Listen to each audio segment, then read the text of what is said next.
Income from house property.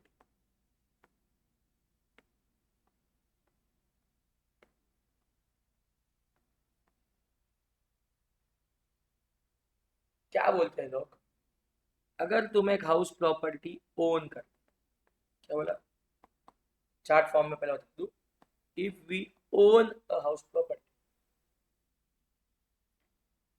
And इस own house property को, जिस हाउस प्रॉपर्टी का मैं ओनर है, इस हाउस प्रॉपर्टी को अगर मैं रेंट पे चढ़ाता, तो आने वाला rental income will be taxable under this. But ऐसा बोला नहीं, जैसा मैं बोल रहा हूँ general. Rent is a layman term. DT में बोला है, अगर तुम्हारे पास एक हाउस प्रॉपर्टी है, उस हाउस प्रॉपर्टी के तुम ओनर हो, तो उस हाउस प्रॉपर्टी की एनुअल वैल्यू पे टैक्स भरना पड़ेगा। क्या बोला, हाउस प्रॉपर्टी के एनुअल वैल्यू पे टैक्स भरना पड़ेगा, मतलब annual value of that house property will be taxable. अब मैं बोलेगा एक तो तुमको अलग अलग अलग सवाल उठने शुरू हो जाए कि एनुअल वैल्यू मतलब क्या, एनुअल वैल्यू मतलब क्या, समझाता हूं। तुमको ये सवाल आया कि एनुअल वैल्यू मतलब क्या, मैं तो ये भी बताने वाला हूँ कि ओनर मतलब क्या। इतना आसान, ये भी बताना पड़ेगा हाउस प्रॉपर्टी मतलब। Income from house property charging section में हाउस प्रॉपर्टी क्या है समझाया है, ओनर कौन होता है समझा है, एनुअल वैल्यू क्या होता है बेशक समझा, क्योंकि यही तो अमाउंट है जो जाके क्या करनी है, हमें टैक्स करनी है। ठीक है, वो सब पे जाने से पहले मैं वन बाय वन डिस्कशन लेना चाहता हूं। First of all, what is house property? So house property को बस इन्होंने ऐसा बोल दिया, ओपन प्लॉट ऑफ लैंड के ऊपर या on land you constructed a building, या बिल्डिंग का भी जरूरत नहीं है, बोलता है अगर खाली 4 दीवारें खड़ी की और ऊपर से छत डाला, that's it, that will be house property. फिर तू बोलता है नहीं मैं इसको घर नहीं बोलता है, तेरे ना बोलने से वो घर नहीं होता। इनकम टैक्स वालों के लिए वो हाउस प्रॉपर्टी है, 4 दीवारें ऊपर से छत, दैट बिकम हाउस प्रॉपर्टी। उसी घर के आजू बाजू वाला गार्डन वाला एरिया हाउस प्रॉपर्टी का पार्ट। बट तेरे पास सिर्फ ओपन प्लॉट ऑफ लैंड है, it will not be house property. कुछ लोग का बिजनेस होता है, हाउस लैंड को रेंट पे बोलेगा, सिर्फ जमीन पे कौन रहने के लिए, शादी के लिए, ओपन एरिया देने का, ग्राउंड देने का, भाड़ा कमाने का, वो आईएफएसपी में नहीं आता, वो पीजीबीपी में जाता है। बिकॉज ये लेट आउट करना उनका क्या हो गया, बिजनेस। मैंने बोला भी किसी का बिजनेस होता है, बोलते बोलते बोल दिया, पीजीबीपी में टैक्स होगा, आईएफएसपी में आएगा नहीं, बिकॉज हाउस प्रॉपर्टी का आती नहीं। हाउस प्रॉपर्टी होना मतलब मैं बोलता है 4 दीवारें खड़ी करके उसके ऊपर छत डाला, that's it, that become house property. Open area, open plot of land will not be house property. समझाइए, आगे बढ़ते हैं further discussion on house property. For taxability purpose house property को इन्होंने 2 पार्ट, बोलता है house property let out house property हो सकती है, या तो सेल्फ ऑक्यूपाइड हाउस प्रॉपर्टी हो सकती है। मतलब जो हाउस प्रॉपर्टी जिसको हमने बोला वो या तो तुमने लेट आउट किए मतलब रेंट पे चढ़ाई है एंड रेंटल इनकम अर्न कर रहे हो, या तो सेल्फ ऑक्यूपाइड है, मतलब रेंट इनकम नहीं मिल रहा, तुम खुद रहते हो, सेल्फ ऑक्यूपाइड नाम में सब कुछ है। इसको अपन एलओपी बोला करेंगे एंड सेल्फ ऑक्यूपाइड को SOP, self occupied property, let out. ध्यान देना अच्छे से। और अभी सुन लो, एज पर टैक्सेशन लॉ बोलता है एक पर्सन मैक्सिमम 2 एसओपीज होल्ड कर सकते। 6 घर है तेरे पास, तू ये नहीं बोलता है मैं भाड़े पे देता नहीं है या दिया नहीं है एंड सारे मेरे अपने हैं, लॉक लगा के आ जाता, किसी एक में एक एक 2 महीना ले लेता। तू ऐसा कर सकता है, बहुत सारे लोग ऐसा करते हैं। प्रॉपर्टी बहुत सारी है, बट भाड़े पे भी देनी नहीं है। उनको फाइनेंशियल मैनेजमेंट नहीं आता क्या? ऐसा नहीं, कुछ होते अपने अपने वसूल, नहीं देना है नहीं देना। गवर्नमेंट बोलता है बड़ा पैसे वाला, प्रॉपर्टीज होके भी भाड़े पे देना, हमारे ऐसे वसूल नहीं है कि टैक्स नहीं लेना है, हमें टैक्स चाहिए। तो क्या बनाया इन्होंने, maximum 2 SOPs will be declared as a, maximum 2 properties will be declared as a self occupied property. जो एक्चुअल में भाड़े पे चढ़ाई है उसको तो हम क्या बोलेंगे, लेट आउट। तो मैं किसी से पूछा भाई तेरे पास कितने घर है, बोलता है 6 है, 6 में से 2 बोलता है भाड़े पे दिए, बाकी 4 बोलता है भाड़े से नहीं है। जो 4 भाड़े से नहीं है ना, उसमें से 2 कोई भी, तू बता एसओपी किसको मानू, बाकी जो 2 बचे उसे हम बना देंगे deemed to be let out property, DLO. क्या बना देंगे, डीएलओ। जब जब सरकार को अपनी मर्जी चलानी है ये डीम्ड वर्ड लगा देती है, और इस वर्ड को भी डिफाइन करके पूछा लोगों ने, ये डीम्ड क्या होता है, what is is, what is not is if losses.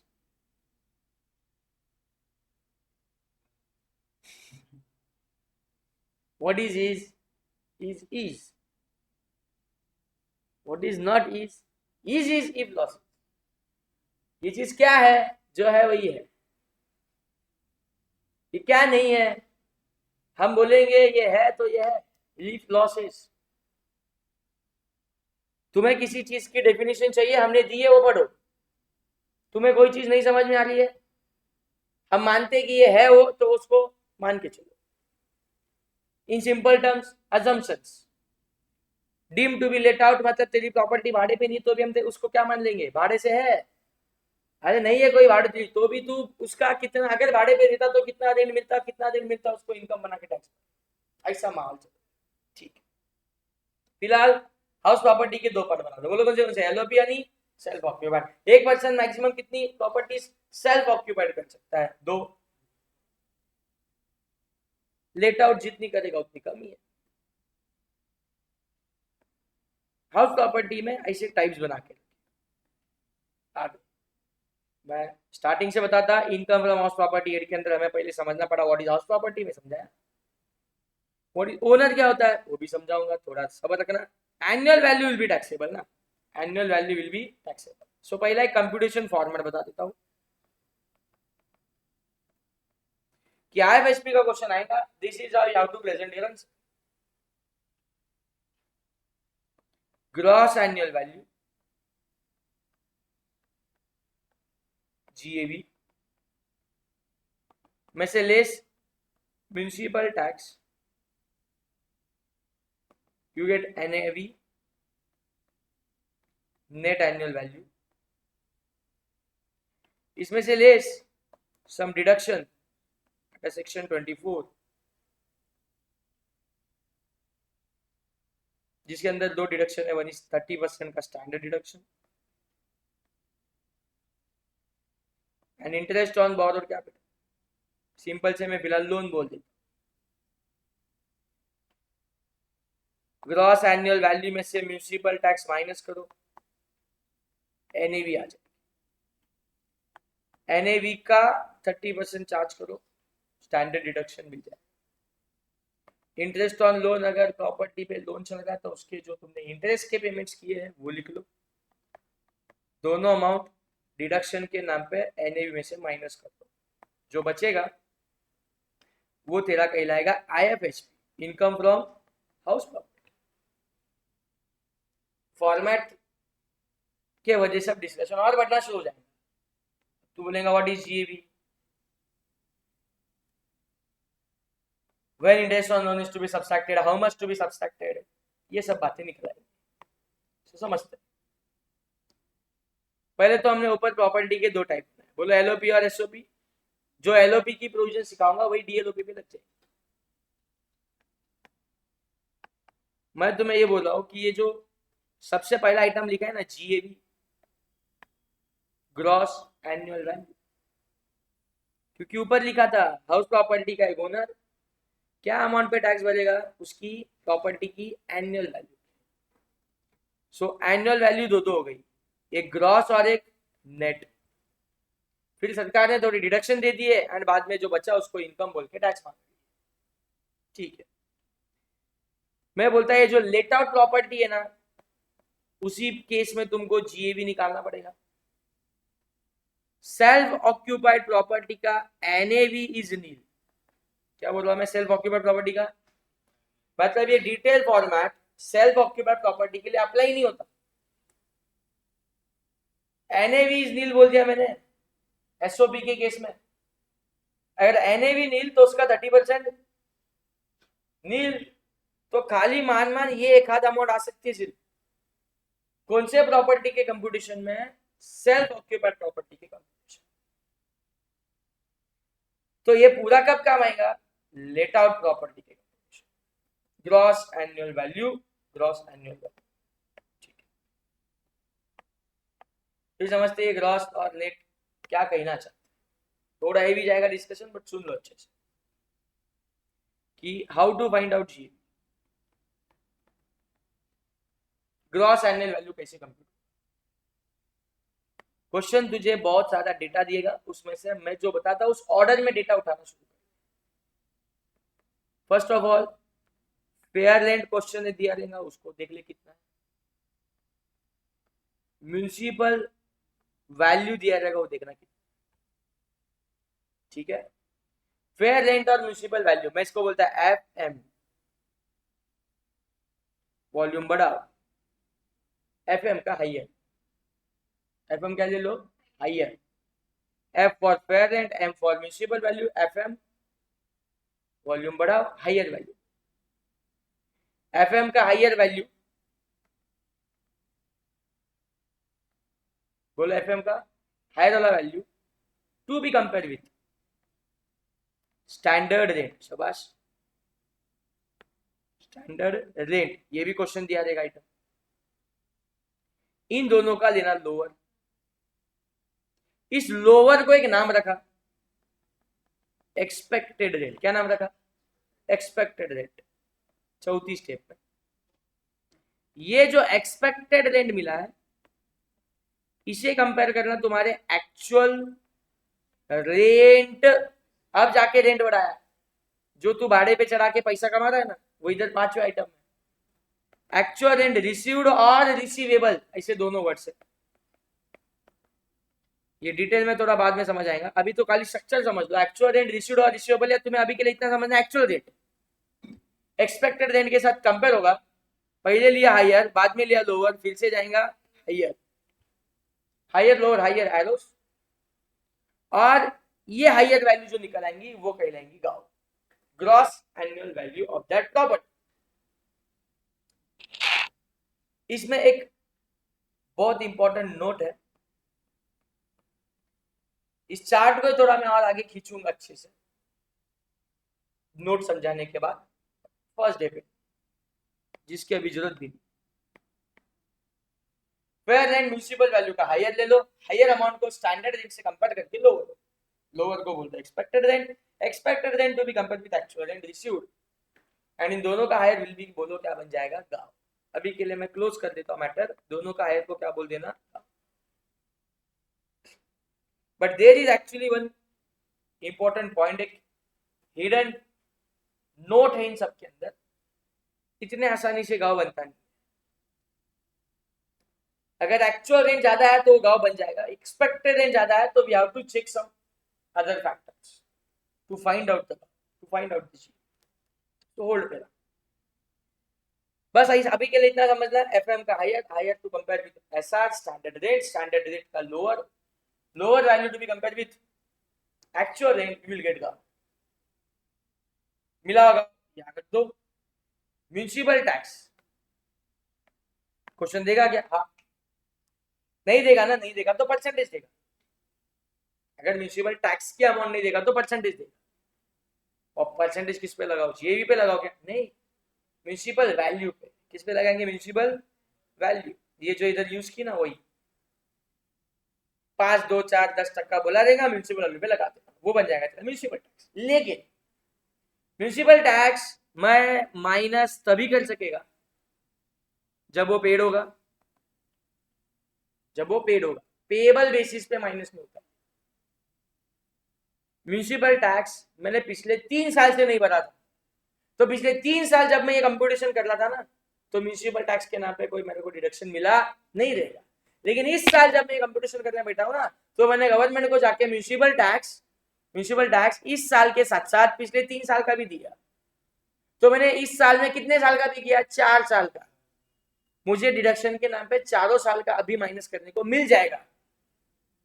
जितना मैंने पे किया है उतना मेरे को माइनस करने को इस साल के लिए मिलेगा। कोई अकाउंट्स नहीं चल रहा है इस साल का कितना है उतना ही लिखो, पिछले साल का मत लिखो, अगले साल का प्रीपेड, ये नहीं चल रहा। अकाउंट्स नहीं है, टैक्सेशन है, जितना पे किया है उतना माइनस कर देगा। फिर तो भले वो 50 साल का हो, 10 साल का हो, 20 साल का हो, 4 साल का जो पेड है वो माइनस करने को मिलेगा। पिछले साल का भी इस साल पेड किया है, माइनस करने मिलेगा। पेड अमाउंट माइनस करो, दैट्स इट। बाकी मेरे को डिस्कशन नहीं करना, ये रहो। सो म्यूनिसिपल टैक्सेस आर पेड, तो माइनस होगा। सेकंड बात, पेड बाय ओनर भी होना चाहिए। क्या बोला, वापस बोलो। म्यूनिसिपल टैक्स पेड होना चाहिए, और पेड टेनेंट ने किया तो नहीं करने देंगे माइनस। ये ओनर कंप्यूटेशन कर रहा है ना घर का, हाउस प्रॉपर्टी का ओनर कंप्यूटेशन कर, सो ओनर को ओनर के खर्चे माइनस करने देंगे। GAV is your annual value which is taxable, but municipal tax तेरे को माइनस करने दे दे ये सोच के कि तेरा जीएवी तेरे पास आया नहीं, तूने उसमें से कुछ खर्चा किया, सो तूने किया हुआ खर्चा है तो ही माइनस करने देंगे। सो बोलो म्युनिसिपल टैक्स पहले कब माइनस होगा? जब पेड होगा। लेकिन पेड बाय किसने करना चाहिए? ओनर ने करना चाहिए। सो पे होना चाहिए, पे बाय ओनर होना चाहिए, तो जहां माइनस करने देंगे, अदरवाइज नहीं देंगे। जीएवी में से ये म्युनिसिपल टैक्स माइनस होगा तो एनएवी आ जाएगा। एनएवी के ऊपर कोई discussion, NAV is just a difference of gross and municipal tax. फिर 30% का स्टैंडर्ड डिडक्शन, नाम में लिखा है स्टैंडर्ड डिडक्शन है, बिना सोचे सबको किसी को भी ये 30% का डिडक्शन मिल जाए NAV के ऊपर। क्यों मिल रहा है? सवाल उठेगा क्यों मिल रहा है? मैं बोलता it is an replacement of your actual expenditure with respect to the property. मेरा घर है, मैं भाड़े पे चढ़ा है, मैं इनकम कमा रहा हूँ, तो उसका मेंटेनेंस भी तो कुछ चीज होती है। अरे बोलो, मेंटेनेंस भी तो करना पड़ता है ना। कौन सा? साल भर में हर बार कलर मारना है, बारिश के टाइम पे प्लास्टिक डालना, कुछ टूट गया वो रिपेयर करना। मैं रेंटल के नाम पे प्रॉपर्टी भाड़े पे चढ़ा के कुछ इनकम कमा रहा हूँ, मैं मानता हूँ, लेकिन ये बाकी खर्चे जितना कमाता हूँ रेंट में से कुछ तो अमाउंट है जो मैं खर्चा करता रहेगा। सो समझो मैं 20,000 के रेंट पे प्रॉपर्टी भाड़े पे दी, इंटू 12, 240 महीने साल भर का कमाया। फिर बहुत साल पहले ये था कि गवर्नमेंट बोलता था ठीक है तुमने प्रॉपर्टी के ऊपर जो खर्चे किए ना वो माइनस कर लो। तो मैं जाता था हार्डवेयर की दुकान में, मस्त 2 लाख के बिल बना के लाता था अलग अलग डेट के, 2 लाख रुपया क्लेम ऐसे डिडक्शन एक्सपेंसेस, 240 कमाने के लिए 2 लाख का खर्चा, क्या बोलता है गवर्नमेंट? समझ गई ये लोग हमको ऐसा ही एड़ा बनाते रहे, एक्चुअल एक्सपेंडिचर नहीं करेंगे तो भी डमी बिल ले लेके क्लेम करते। सो क्या करें, तू खर्चा कर या ना कर, ज्यादा कर कम कर, 30% फ्लैट डिडक्शन ले ले। क्या बोला? 30% फ्लैट। मैं एक टेनेंट रखा अपने घर में एंड उसको बोला 20,000 रुपया भाड़ा है, बाकी तू रहता है तो इधर जो भी घर का जो भी रिपेयर मेंटेनेंस निकलेगा तू देख ले, 1 रुपया मेरे से मांगने का नहीं, 20,000 मेरे को बराबर टाइम टू टाइम देगा। अब इस केस में जो मैंने लेट आउट प्रॉपर्टी की है, मैं कुछ भी खर्चा कर रहा हूँ क्या? नहीं, स्टिल गवर्नमेंट आके चैलेंज नहीं कर रही मेरे को, 30% स्टेट फॉरवर्ड दे दी। किसी का खर्चा 40-50% हो गया, स्टिल उसको 30% स्टैंडर्ड बोलते हैं इसके लिए। क्या बोलते हैं इसको? Standard deduction. एक्चुअल एक्सपेंडिचर का डिडक्शन माइनस होगा नहीं, उसके बदले में सारा क्या आ गया बोलो? 30% का standard deduction. Interest on loan, लिया है घर लोन पे, चढ़ाया भाड़े पे, और जो हफ्ते भर रहा हो उसका जो इंटरेस्ट का अमाउंट वो भी मुझे क्या हो जाएगा बोलो? Allowed as a deduction. इसके ऊपर डिटेल डिस्कशन करना पड़ेगा, ये फॉर्मेट से समझा के नहीं चलेगा। अच्छा, टाइम लाइन वगैरह सब बना के बताऊंगा, डोंट बस अभी के लिए मोटा मोटी समझ लो, this is how we will arrive at an IFSP, income from house property. This is an detail computation format for which property, LOP या तो DLO. What about SOP? मैंने बोला SOP का डायरेक्टली नाम इज नील, तो लेस डिडक्शन के नाम पे 30% भी आ जाएगा नील. तो मानना इधर क्या आ सकता है, सिर्फ एक इंटरेस्ट क्या अमाउंट आ सकती है, जो नील में से माइनस होगी तो बाहर नेगेटिव आंसर आएगा. क्या आंसर आएगा? नेगेटिव. ठीक, वो नेगेटिव आंसर ही कंटिन्यू. सो बेसिकली जीएवी का कैलकुलेशन जो है वो सिर्फ और सिर्फ किसके लिए एप्लीकेबल होता है? LOP के केस में एप्लीकेबल होता है. जल्दी बोलो वंस अगेन, कौन सा हेड चालू किया अपने? इनकम फ्रॉम हाउस प्रॉपर्टी का owner, annual value of the property पे tax. House property classified into two parts actually, let out and self occupied, but maximum 2 properties are allowed as an SOP. other excess properties भाड़े पे दिए तो let out, नहीं दिए तो भी deem to be let out ऐसा माना जाता है. ओके, एनुअल वैल्यू टैक्सेबल मतलब क्या? तो कंप्यूटेशन का फॉर्मेट बोलता है gross annual value of the property निकालो. कैसे निकालू? बोलता है ग्रॉस एनुअल निकालने के लिए फेयर रेंट ले लो, म्युनिसिपल ले लो, विच इज हायर. इस हायर को compare with the standard rent, lower. Lower को बोलते हैं एक्सपेक्टेड रेंट, एक्चुअल रेंट से कंपेयर करना, यू विल गेट द, क्या मिलेगा बोलो? फेयर रेंट मतलब rent at a market terms. जहां तेरी प्रॉपर्टी लोकेटेड है, जहां तेरी प्रॉपर्टी लोकेटेड है उधर मार्केट रेट क्या चल, that is not called as fair rent. Government record में उसका रेंट क्या मिलना चाहिए, that is called as municipal value, municipal rent, which is higher. Higher को compare with standard rent. Fair rent क्या था? Market terms. But standard rate क्या होता है?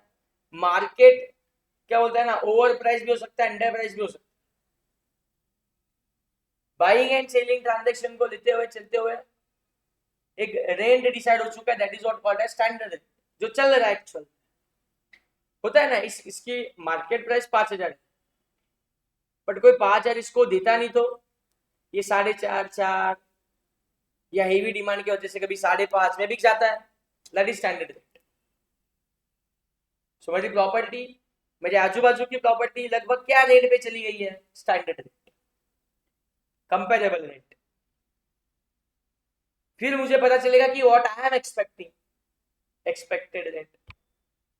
फिर मुझे मेरे एक्सपेक्टेशन से एक्चुअल रेंट ज्यादा मिला है, हाँ तो वही गाओ. एक्सपेक्टेड रेंट से भी मेरे को रेंट कम मिल रहा है तो गवर्नमेंट डाउट खाएगी तेरे. कैसा कैसा हो सकता कि कोई एक्चुअल रेंट एक्सपेक्टेड रेंट से भी कम कमा रहा है, और वो जो डाउट खा रहे हैं ना, इसीलिए इधर एक नोट है, जो अभी बोल दूं तो सुन लो क्या फर्क. मैं बोलता है अगर ऊपर ये जो मैंने चौथा पॉइंट लिखा है उसमें एक्चुअल रेंट अगर एक्सपेक्टेड रेंट से ज्यादा है, सो नो डाउट आग बंद करके GAV is equal to actual rent. जो हायर है वो गाव है ना. सो मैं तुझसे बोल रहा हूं ना, AR में AR ज्यादा है, क्या बन जाएगा गाव? AR. बट AR में अगर ER ज्यादा आ जाता है, क्या ज्यादा आ जाता है? ER. तो अभी फॉर्मूला के हिसाब से तो हायर ER है, सो डायरेक्टली बोल दूं क्या गाव इज इक्वल टू ER? मैं बोलता है नहीं, रुक, बोलने से पहले एक चीज चेक कर. क्या बोलता है? एक्चुअल रेंट मतलब प्रॉपर्टी को भाड़े पे चढ़ा के मिला हुआ रेंट. क्या पता तू एक्सपेक्टेड रेंट साल का ले रहा है, लेकिन रूम तेरी भाड़े पे 8 महीने के लिए थी, मतलब 4 महीने के लिए वैकेंट थी. वैकेंसी रेंट, क्या बोल रहे हैं? वैकेंसी रेंट, वैकेंसी पीरियड का रेंट. अगर वो 4 महीने भी भाड़े पे होती तो और कितना रेंट मिलता, वो एड बैक करके ले, देन कंपेयर करके देख स्टिल ER ज्यादा है क्या, तो ER का. और वैकेंसी रेंट ऐड करके अगर AR की अमाउंट इंक्लूडिंग वैकेंसी रेंट ज्यादा जाती है तो AR will be GAV. So लिखना चाहूंगा ये सब कुछ. If ER is greater than AR तो मैं बोलता है directly GAV is equal to ER बनाने का नहीं. डायरेक्टली गाँव इज इक्वल टू ER बनाने का नहीं, तो क्या करें, इस AR में वैकेंसी रेंट ऐड करके देखने, क्या बोला ER में वैकेंसी रेंट ऐड करके देखने का, किया ऐड, एक अमाउंट आई। अब ये जो अमाउंट आई है वो अगर इन केस दो पॉसिबिलिटी निकल आती है, केस 1 केस 2, जब मैंने AR में VR एक वैकेंसी रेट ऐड कर दिया तो पता चला अब ये साइड ज्यादा जा, मतलब क्या ज्यादा आ रहा है, actual rent vacancy rate add हो तो ज्यादा, तो गाँव बन जाएगा AR प्लस VR, नहीं प्लस VR तो खाली कंपेयर करने के लिए ऐड किया, पता चला AR वाली साइड ज्यादा है, गाँव AR बन जाएगा, क्या बन जाएगा गाँव AR। व्हाट इफ AR में VAR ऐड किया तो भी एक्सपेक्टेड रेंज ज्यादा ही, अब जाके बोल सकते हो GAV is equal to ER an expected rent. ऐसे टेक्निकल पॉइंट्स है, यहाँ पे ये चीजें समझने लेनी है। अगर मैं 4 स्टेप लगा के पता चला कि ER और AR में AR हाइयर है तो गाँव को AR बना, जो मैंने लिखा फर्स्ट वाला पॉइंट। लेकिन अगर मैंने बोला नहीं नहीं ER ज्यादा दिख रहा है तो डायरेक्टली ER को गाँव मत बनाओ, थोड़ा रुको, रुक के क्या करूं, वैकेंसी रेंट ऐड करके देखा, ऐड करके पता चला हाँ अब ये वाली साइड ज्यादा जा रही है ना, तो AR को गाँव, तो VR क्यों ऐड किया था, only for comparison, VR add क्यों होता बोलो, only for comparison. What if AR VR में ऐड करके भी ER ही ज्यादा है तो फाइनली गाँव क्या बन जाएगा ER, VR is for vacancy rate. So एक नोट है वैकेंसी रेट को लेके,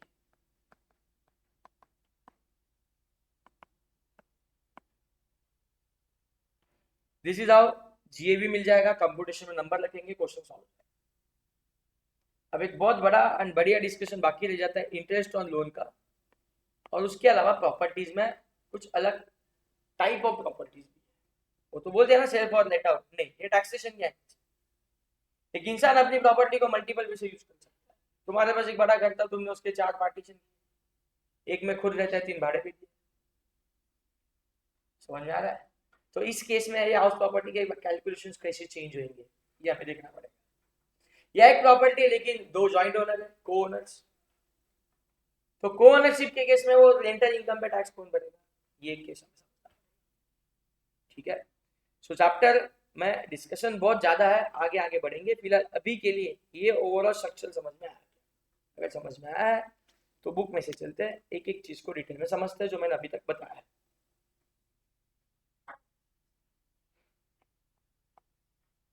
पेज नंबर बोलना है एचपी का,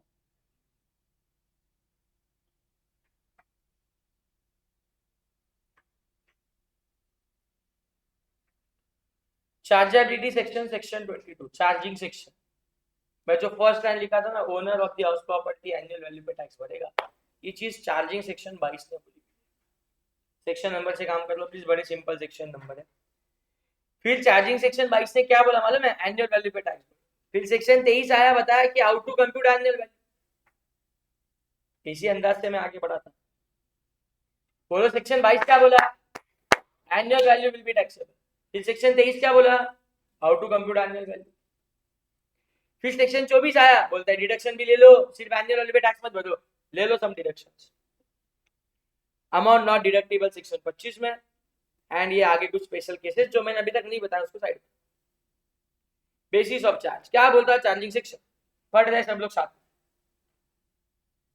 the annual value of any property comprising of building, land apartment thereto, छुट्टा नहीं लिखा लैंड, बिल्डिंग और लैंड अपार्टमेंट मतलब अटैच देयर, सिर्फ बिल्डिंग हाउस प्रॉपर्टी, सिर्फ land not house property, but building को अटैच आजू बाजू वाला land is house property. Office the asset is the owner, तो ओनर होना जरूरी है, chargeable to the tax under that IFSP। तो तेरे पास एक प्रॉपर्टी है, मतलब बिल्डिंग है या लैंड अपार्टमेंट देयर टू, तू उसका ओनर है, तुझे एनुअल वैल्यू पे टैक्स भरना। तुझे एनुअल वैल्यू पे टैक्स भरना पड़ेगा, लेकिन लोग बोलते हैं annual value of the following properties are chargeable under that PGB. मेरे पास एक प्रॉपर्टी है जो मैं एक्वायर्ड, जो मेरे पास एक प्रॉपर्टी है, मैं उसका ओनर हूं, बट मैं उसे एक्वायर्ड किया हूं फॉर द बिजनेस और profession carried on by him, मतलब मैं अपने खुद के बिजनेस प्रोफेशन के लिए उसको यूज कर रहा हूं, it will not B tax under IFS. क्या बोला? बहुत इंपॉर्टेंट पॉइंट। बोलो ना, अपना मेरे पास एक अपना अपना प्रॉपर्टी है जिसको मैं अपने खुद के बिजनेस के लिए यूज करेगा, it will not B tax under IFS में। डीएलओपी लगाने का सोचना ही मत। मैं भाड़े पे दिया है क्या? मैं खुद यूज कर, खुद यूज करे तो डीम लेट आउट नहीं बनेगा कभी, क्योंकि ये पीजीबी में टैक्स होता है। समझ में आ रहा है? ये इनकम ही नहीं, मेरे को कुछ हो रहा है तो थोड़ा समझो अच्छे से। कमर्शियल प्रॉपर्टी है मेरे पास और मैं बिजनेस ही करता हूँ, लेटिंग आउट ऑफ कमर्शियल प्रॉपर्टीज। भाड़े पे देना इज माय बिजनेस, देन और इनकम टैक्स होगा पीजीबी है। कमर्शियल प्रॉपर्टीज बड़ा क्लियर कट लिखा है। मेरा सवाल तुमसे इस पूरे लाइन में, ये जितने सारे हाउस प्रॉपर्टीज है सबके फर्स्ट फ्लोर भाड़े पे, वो पीजीबी में दिखाएंगे कि आईएफएस में दिखाएंगे?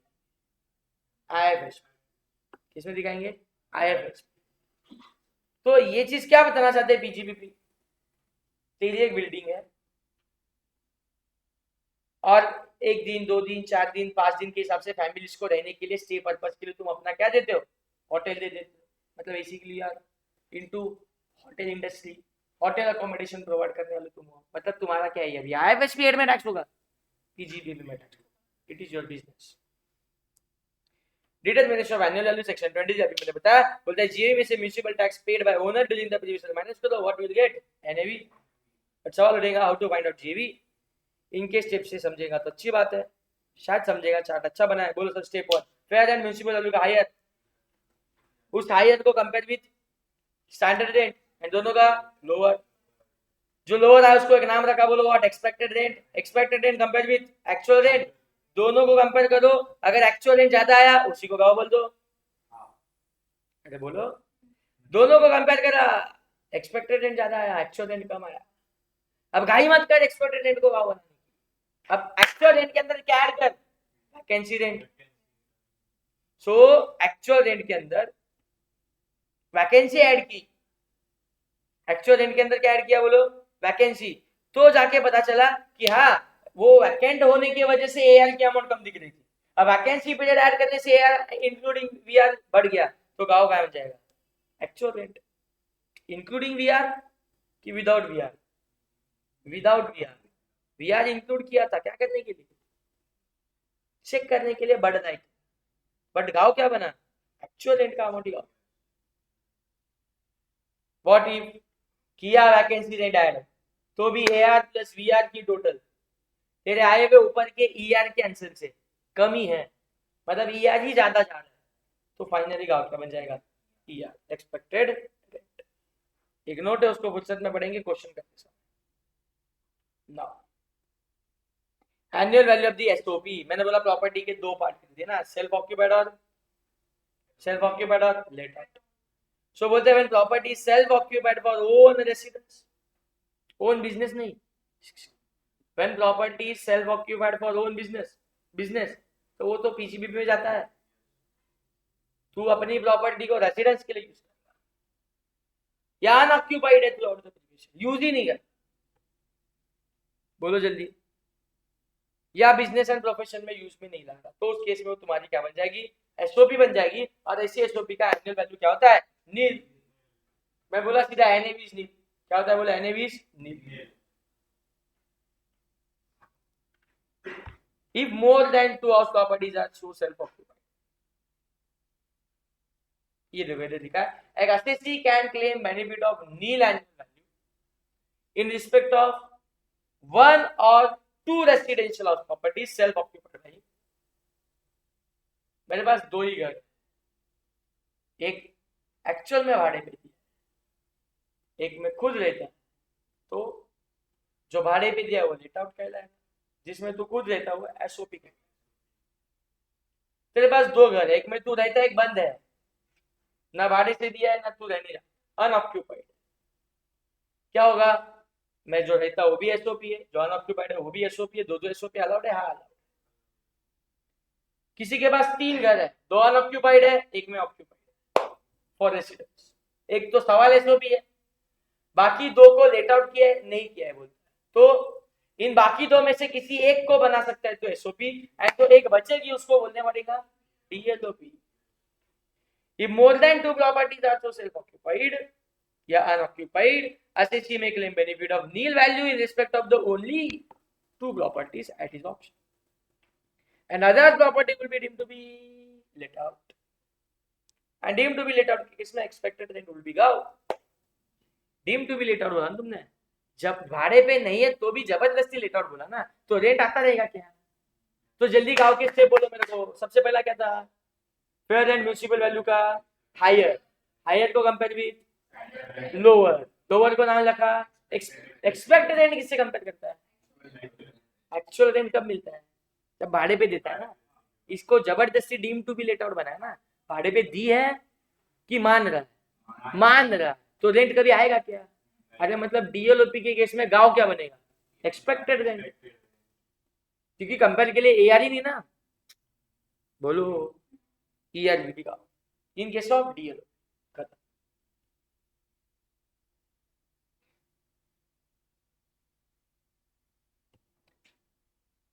मैं बोला एक डिडक्शन मिलता है स्टैंड अपना म्यूनिसिपल टैक्स का।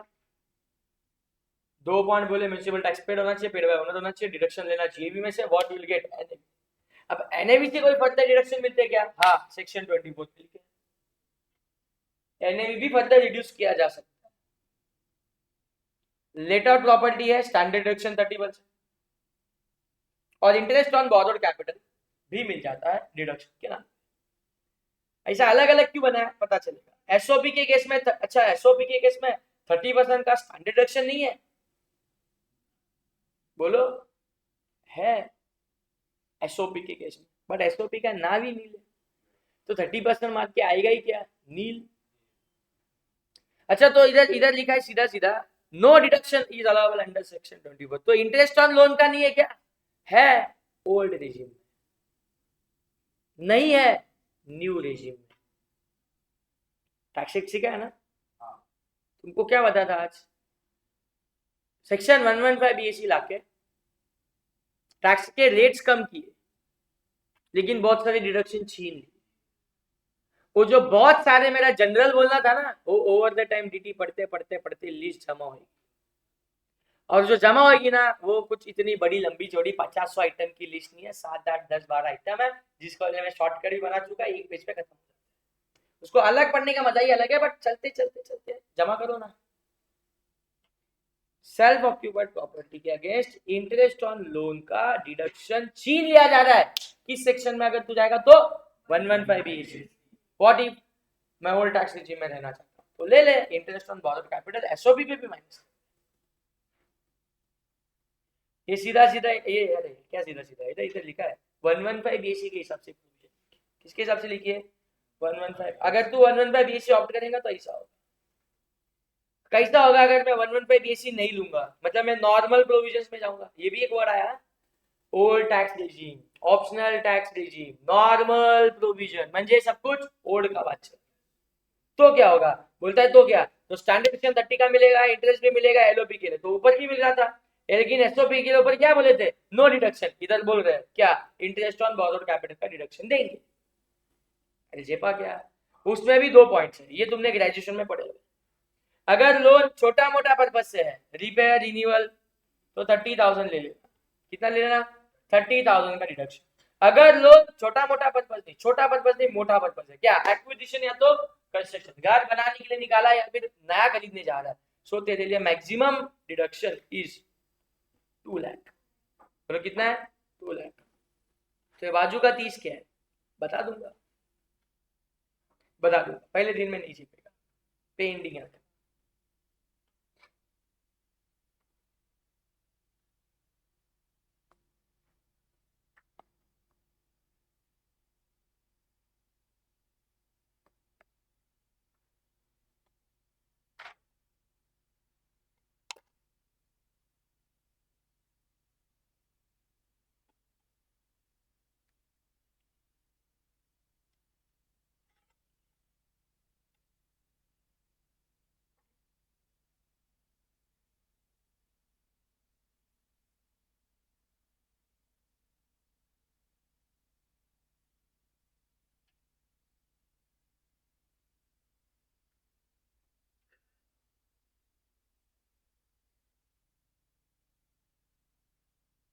देखो क्या पढ़ा हमने, चार्जिंग सेक्शन 22, वो चार्ट से देखा था, जितना इंपॉर्टेंट फैक्ट्स है वो चार्ट से देख लिया। अभी थोड़ा detail discussion on each and every term. The process of computation of IFSP के लिए बोलता है हमें डिटरमाइन करना पड़ता है annual value. One second, same line. वापिस सेकंड पैराग्राफ में बोलता है any property comprising of what, building और land apartments there too will be considered as a house property. But इसके एक्सेप्शन है, अगर तू अपनी हाउस प्रॉपर्टी को अपने बिजनेस प्रोफेशन के लिए यूज करेगा तो अच्छा बोलो पीजीबीपी में टैक्स, आईएफएसपी में होगा। एंड कमर्शियल प्रॉपर्टीज को अगर तू लेट आउट करता है तेरा बिजनेस है तो वंस अगेन यहाँ पे भी पीजीबीपी लग जाएगा, आईएफएसपी लगने वाला नहीं है। एक इंपॉर्टेंट नोट है, क्या पढ़ते हैं, it is pertinent to note that any income from letting out of a residential house और part thereof being owner shall always be chargeable under IFSP. ठीक है, क्या बोलते हैं, एक ओनर को एनुअल वैल्यू पे टैक्स। ठीक है, what are conditions for chargeability, तो अभी जो ऊपर पढ़ा उसको थोड़ा एक एक लाइन को डिटेल में लोग समझा। Property should consist of any building और लैंड अपार्टमेंट देयर टू, बोला था नहीं सर? ठीक है, इसका क्या मतलब, बिल्डिंग का मतलब क्या है, होता है बिल्डिंग मतलब it includes not only residential building but also factory building, offices, shops, godown, other commercial premises as well. क्या बोला मैंने, हाउस प्रॉपर्टी मतलब चार दीवारें, छप्पर डाला है, खत्म कहानी, क्या हो जाएगा वो हाउस प्रॉपर्टी। हाउस प्रॉपर्टी को लेके सिर्फ घर दिमाग में मतलब रेसिडेंस के लिए यूज होने वाला, ये लोग बोलते हैं गोडाउन तक, शॉप तक, छोटा ऑफिस तक, बिल्डिंग तक, सब कुछ क्या है, अरे सब कुछ क्या है, बिल्डिंग, सब कुछ बिल्डिंग में डालती है, मतलब वो सब कुछ क्या बन गया, हाउस प्रॉपर्टी बन गया। Land apartment means land connected with the building like garden, garage etcetera. Land apartment मतलब अटैच वाली लैंड जो उस पर्टिकुलर बिल्डिंग को लेके, आजू बाजू वाला एरिया, गार्डन वाला area is considered as a house property. लेकिन सिर्फ ओपन प्लॉट ऑफ लैंड है तो it will not be house property. देखो नीचे लिखा है income from letting out vacant land is however taxable under the IFS या पीजीबीपी। वैकेंट लैंड को लेट आउट करना तुम्हारा बिजनेस है तो वो कभी आईएफएस भी बन सकता नहीं, उसको पीजीबीपी या तो आईएफएस में देखा जाएगा, कहा जाएगा, वो तुम सोच लेना बस। अभी मैं पढ़ रहा आईएफएसपी में नहीं आना, ठीक है, डन। अब तक कुछ नया नहीं मिला, पर ये डिस्कशन जो हमारे चार्ट्स में है नहीं वो इधर से ऊपर लिखा था मैंने, SSC must be owner, SSC must be owner लिखा था ना, ओनर को लेके चर्चा है, बड़ा डिस्कशन है, बढ़िया डिस्कशन है, ध्यान देना अच्छे से। Owner is a person who is entitled to receive income from the property in his own right. Owner किसे बनाएगा, जो एंटाइटल्ड है टू रिसीव द इनकम, जो entitled to receive the income. ऐसा लिख सकते हैं ना, मैं तुमसे पूछता हूँ ओनर बनने को तुम्हारे मन में क्या है, हाउस प्रॉपर्टी का ओनर अपनी प्रॉपर्टी के एनुअल वैल्यू पे टैक्स भरेगा, बराबर। तुम्हारे मन में क्या आया था, ओनर मतलब मेरे को बता, सिंपल, ओनर मतलब जिसके नाम पे वो घर है, यही आया था ना। बट यही होता तो इसे 5-6 पॉइंट बनते क्या, नहीं, तुम जो बोले वो भी लिखा हुआ है, लेकिन लोग इसी चीज का फायदा उठाते हैं कि घर तो मेरे नाम पे नहीं है, I am not going to tax IFSP income. मतलब घर को भाड़े पे दिया तू, इनकम खा रहा तू, लेकिन नाम के लिए घर तेरे नाम पे नहीं है, फिर तू ही इनकम टैक्स वालों को बोलता है क्या है तुम्हारा चार्जिंग सेक्शन 22, ओनर ने टैक्स भरने, आई एम नॉट ओनर, ओनर इसलिए है, देखो पेपर निकालो रूम के, मेरा नाम नहीं उस पे, so if I am not an owner I will not पे टैक्स, ऐसे हो रही थी चीजें। सो ओनर इस वर्ड को लेके थोड़ा बड़ा discussion. Owner means not only legal owner, मैं बता दूं अगेन समराइज फॉर्म में, इट आल्सो इंक्लूड्स बेनिफिशियल। मतलब प्रॉपर्टी का भले नाम तेरे पे नहीं है, टाइटल ओनरशिप तेरे नाम से नहीं, लेकिन अगर तुझे उससे कुछ बेनिफिट्स हो रहा है, ये रेंट पे देने का काम तू ही कर रहा है, तू भाड़ा खा रहा है, तो हम तुझे ही क्या बनाएंगे, ओनर बना लेंगे, deemed to B.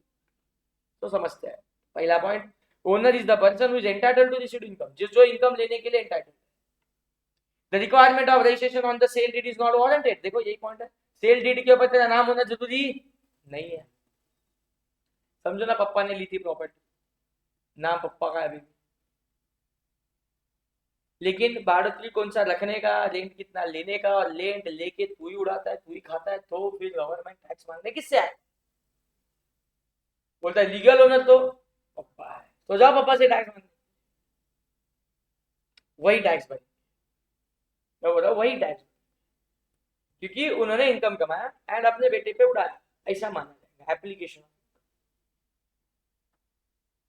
But what if he passed away, नहीं है, या दादा परदादा के नाम पे प्रॉपर्टी है, जो ना कभी पप्पा ने नाम पे किया है अपने, और ना ही अपने नाम पे। बट तुम्हें समझ में आना चाहिए भाई, इनहेरिटेंस राइट्स तो मेरे पास है उस घर के, कोई भी कल को आके उठा के बोल नहीं सकता ये चल निकल तेरे नाम पे प्रॉपर्टी, मेरे नाम पे नहीं है लेकिन मेरे बाप के नाम पे, मेरे बाप के नाम पे, तू कौन होता है मेरे को निकालने, बराबर ना, यही बोलते हैं ना अपन। So property is not in my name, I am not a legal owner of that property, but still by inheritance वो मेरी है, मैंने उसको अपने नाम पे कराया भी नहीं है, बिना नाम पे कराया मैं उस प्रॉपर्टी में रहता और मेरे को कोई निकाल भी नहीं सकता, और मैं क्यों रहने का, मैंने भाड़े पे दे दे के भाड़ा भी खा रहा हूँ। जल्दी बोलो, अब गवर्नमेंट आएगी तो मैं गवर्नमेंट को किसके पास भेजूं, दादा परदादा के पास, लीगल ओनर मैं ही नहीं है बोल के। सो इसके लिए ऐसे पॉइंट डाले, तू लीगल ओनर नहीं है कोई बात नहीं, लेकिन अभी तू राइट एंजॉय कर रहा ना लीगल ओनरशिप वाले, अभी तू रेंट खा रहा ना, तू टैक्स दे, समझता है। सेल डीड पे अपना नाम होना जरूरी नहीं है। Ownership includes both free hold and lease hold. Free hold मतलब अपना खुद का ओनरशिप का जगह, लीज होल्ड मतलब भाड़े से लेके भाड़े पे चला है, लीज होल्ड राइट्स है, तो भी जाके तुम उसके इनकम पे क्या भरो, IRS पे tax. Ownership include deem ownership, जो आगे डिस्कस करेंगे, बोलता है करना जरूर। ई पॉइंट फिलहाल, the person who owns the building need not also the owner of the land upon which it stands, बराबर है। तुम्हारे नाम पे बिल्डिंग हो सकती है, तुम्हारे नाम पे बिल्डिंग मतलब वो स्ट्रक्चर हो सकता है, लैंड का 7/12 समझते हो, 7/12 तो किसी और के नाम पे होगा। ये एरिया का बात करूं तो इसको जवाहर भाई प्लॉट भी बोलते, इसको पारसेकर चौक भी बोलते, इसको पाटिल गड़ा चाल भी बोलते, इसको लोखंडे चाल भी बोलते। कौन है? पाटिल गड़ा, लोखंडे, पारसेकर, जवाहर भाई, ये 4 अलग अलग लोग, अलग अलग, ये सभी इधर रह के गए, होके गए। एक के नाम पे लैंड है 7/12, लेकिन एक की चाल है, मतलब लैंड किसी और की, लेकिन ऊपर ये जो कंस्ट्रक्शन किया हुआ घर है वो बोलता है किसी दूसरे ने बनवाया। पार्चेकर चौक, पार्चेकर करके था इंसान जो चौक में बैठा करता, पार्चेकर चौक अच्छा भी था, बोलते वी आर नॉट। तो जवाहर भाई भाई हुआ रहेंगे, उसके नाम से प्लॉट बना।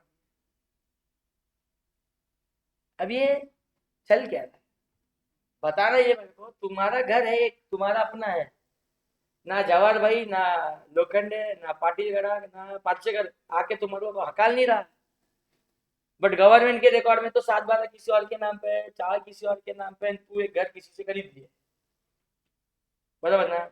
तो लैंड किसके भी नाम पे हो, बिल्डिंग में तू रहता, राइट तेरे पास है, घर के राइट तेरे पास है, तू भाड़े पे देके तू भाड़ा खाता है, इन सब में बांटता है, ये भाई तू ले, तू थोड़ा ले, नहीं ना, you are liable to pay tax. ठीक है, एक और बात, ये तो छोड़ दो इधर, समझो तुम्हारा किसी मस्त कॉर्पोरेट, मस्त किसी हाउसिंग सोसाइटी में, किसी टावर में, किसी बिल्डिंग में घर है, फ्लैट है, और उस फ्लैट को तुमने भाड़े पे, अब तो कोई शक नहीं ना, है शक, तुम्हें यही तो मालूम नहीं है कि वो फ्लैट जो होता है वो तेरे नाम पे है, ऐसा तुझे लगता है, बट नहीं। द एंटायर बिल्डिंग का owner, legal owner is that housing society जो फॉर्म हुई, हाउसिंग सोसाइटी से हमने शेयर लिए, और हम शेयर होल्डर के चलते कोई पर्टिकुलर एक ब्लॉक, एक कोई पर्टिकुलर फ्लैट हम होल्ड किए, we are not legal owner of that. इसमें न्यूज आई थी कि बिल्डिंग के अंदर का हर एक फ्लैट उस ओनर के नाम पे होगा, तो न्यूज भी तुमको क्या समझी रही, हाँ हाँ, तुम हमारा ये फ्लैट, हमारा ये, हम ही ओनर है, तो न्यूज क्या इसी बन रही है। लॉ बोलता है housing society is the legal owner, इसी के लिए तुम्हारा अपना करोड़, 1.5 करोड़, 2 करोड़, 5 करोड़ का घर होके भी तुम खुद से भाड़े पे दे नहीं सकते। भाड़े पे इसको दूं क्या, सोसाइटी को पूछ, या मैं इसको भाड़े पे दिया है, सोसाइटी को इंटीमेट कर, मैं बेच रहा है, सोसाइटी को इंटीमेट कर, मैं बिना इंटीमेट करे बेच देगा, मैं खरीदा मैं बेचेगा, सोसाइटी एनओसी नहीं देगा, फ्लैट सोल्ड नहीं हो। समझ में आ रहा है? Society is having whole and sole rights on the entire building. तू खाली नाम के लिए पटेल कर रहा है मेरे इधर फ्लैट, लीगैलिटी पे आएंगे तो you are not legal owner but you are taking benefit of, you are beneficial. तो ऐसा ही समझो, कोई फ्लैट को भाड़े पे दिया, मेरे को पता चला लीगल ओनर होती है सोसाइटी, मैं मस्त भाड़ा खा रहा 25-30 हजार का, मैं कोई टैक्स नहीं भर रहा, आई सरकार इनकम टैक्स वाले आए, बोलता है आईएफएस में टैक्स दे, तो लोग क्या बोलता है, चार्जिंग सेक्शन, हाउस प्रॉपर्टी का मैं ओनर होना चाहिए। ओनर कौन होता है बिल्डिंग का? सोसाइटी, दे सोसाइटी से टैक्स, सोसाइटी से लीगल ओनर, सोसाइटी जिंदा है भी, ऐसा नहीं कि इन हेजिटेंस है। जाओ सोसाइटी की मीटिंग बुलाता हूँ, सोसाइटी के पास जाके टैक्स, सोसाइटी को नोटिस भेजो, मैं नहीं देगा tax, I am not legal owner. Government बोलता है इनकम टैक्स पर्पज के लिए you are the owner, deemed owner, tax दे, हमें सोसाइटी से कोई मतलब, सोसाइटी इज लीगल ओनर। वो बिल्डिंग रिलेटेड जब कामकाज कोई करने है ना, बिल्डिंग रिलेटेड कोई डिसीजन लेने है ना, तब सोसाइटी इज द ओनर, तब सोसाइटी अपनी ओनरशिप दिखाएगी फ्रंट में आके। लेकिन जब टैक्स देने का मामला है, तब जाके बोलो जल्दी, जो उस प्रॉपर्टी को होल्ड किया है उसी को हम लोग, जो उस प्रॉपर्टी के बेनिफिट उठा रहा है उसी को हम लोग क्या बनाएंगे, जी वाला point, if the title of the ownership of the properties and the disputes in a court of law. अब क्या, दो लोग झगड़ा कर रहे, ये मेरी प्रॉपर्टी, वो बोलता है नहीं ये मेरी प्रॉपर्टी, बोलता है मेरे को चाहिए, बोलता है मेरे को चाहिए, अब लॉ में डिस्प्यूट, लेकिन वो प्रॉपर्टी भाड़े पे भी, ए और बी में झगड़ा है, ए बी को रहने देता, बी ए को रहने देता, दोनों एक साथ रहेंगे तो हो ही नहीं सकता, क्राइम पेट्रोल का सीन हो जाए। तो इससे अच्छा दोनों ने बोला कि चल इसको भाड़े पे दे, और अपन झगड़ा चालू रखेंगे, अपने अपने दूसरे घर में रहेंगे। कभी तो जाके ये बोलता है मैं प्रॉपर्टी दूंगा, बी भी बोलता है देखता हूँ कैसे लेगा, बांट के बंटवारा करने में लोग को इंटरेस्ट नहीं है, किसी एक को ही चाहिए पूरी प्रॉपर्टी। अब दोनों में से किसी एक का कब्जा होगा उसमें, ट्राई टू अंडरस्टैंड। भाड़े पे दिया तो किसी एक ने दिया जाएगा, कोई और एक भाड़ा खाता है, तो गवर्नमेंट बोलता है जो भाड़ा खा रहा है ना वो ओनर, तो खुश हो गया, टैक्स लगाया गवर्नमेंट ने, क्योंकि मैं भाड़ा दे रहा हूँ, गवर्नमेंट ने नोटिस भेजी you are the owner of this property and pay tax. मैं बोला हाँ मैं इसी नोटिस का इंतजार कर रहा था, मैं भरूंगा टैक्स। और उसी चीज को लेके मैं उस बी बोलता है ए के पास जाके, ये देख गवर्नमेंट ने नोटिस भेजी मेरे को, you are property of this owner and you have to pay the tax. मैं टैक्स भर रहा, मैं भरूंगा, और गवर्नमेंट खुद बोला है कि मैं इसका owner. Court of the law में जाके मैटर सॉल्व। झगड़े चल रहे थे ना घर को लेके कि घर किसका है, किसका है, किसका है, ये देखो गवर्नमेंट से नोटिस आई, इनकम टैक्स डिपार्टमेंट से, ये घर मेरा है। कोर्ट ऑफ द लॉ बोलेगा मुझे इनकम टैक्स की नोटिस आई नहीं, जो घर तेरा है इनटू टैक्स भर, दैट इज व्हाट टैक्स भर। हाँ, कोर्ट ऑफ द लॉ का मसला भी सेटल नहीं हुआ है, वो अगर किसके नाम पे जाएगा ये court of the law order order तारीख पे तारीख दे दे के डिसाइड कर लेगा। तू टैक्स भरने के लिए ओनर बना, खुशी मत बना, टैक्स भर से। ये वाला पॉइंट है जी वाला।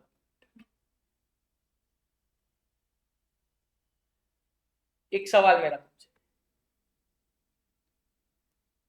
बाबा के नाम पे घर है, बाबा की डेथ होने के बाद वो घर जाना चाहिए मामा के नाम पे, मतलब बेटे के नाम पे। बेटे का मतलब मामा का मामी के साथ झगड़ा है, तो दोनों एक साथ रहेंगे तो मैं बोला क्राइम पेट्रोल का सीन। घर मामा का है तो घर से बाहर किसको निकाला जाएगा, मामा को ही निकाले। Woman empowerment.